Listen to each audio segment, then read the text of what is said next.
राधे राधे. राधा कृष्ण दिव्य प्रेम कथा भाग दुसरा. पहिली भेट.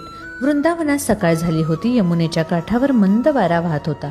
पक्ष्यांचा किलबिलाट सुरू होता. त्या शांततेत अचानक बासरीचा सुंदर मधुर स्वर घुमू लागला. तो कृष्ण होता. डोळे मिटून ओठांवर हलकेसेच मीठ ठेवून कृष्ण बासरी वाजवत उभा होता. त्या सुरांमध्ये काहीतरी वेगळे होते. जणू ते थेट हृदयाशी बोलत होते. दूरवर राधा फुलं वेचत होती.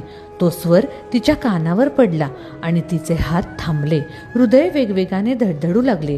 डोळ्यात नकळत अश्रू तरळले. हे काय आहे? राधा स्वतःशीच पुटपुटली. तिचे पाय आपोआप त्या दिशेने वळले. यमुनेच्या काठी ती पोहोचली आणि समोर कृष्ण उभा होता. दोघांचे डोळे एकमेकांवर स्थिरावले. तो क्षण साधा नव्हता. तो पूर्णत्वाचा, अनंत काळापासून चालत आलेल्या नात्याचा होता.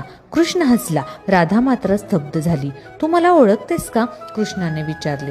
राधा क्षणभर गोंधळली. मग हळूच म्हणाली, माहीत नाही, पण तुम्ही माझेच आहात असे वाटते. कृष्णाच्या डोळ्यात समाधान चमकले. तेच सत्य आहे, तो मनात म्हणाला. त्या दिवसानंतर राधा आणि कृष्णाची भेट वारंवार होऊ लागली. कधी यमुनेच्या काठी, कधी वृंदावनाच्या वाटांवर.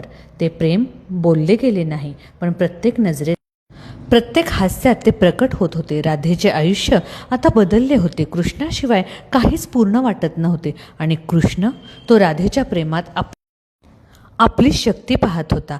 प्रेमाची जाणीव हळूहळू गहिरी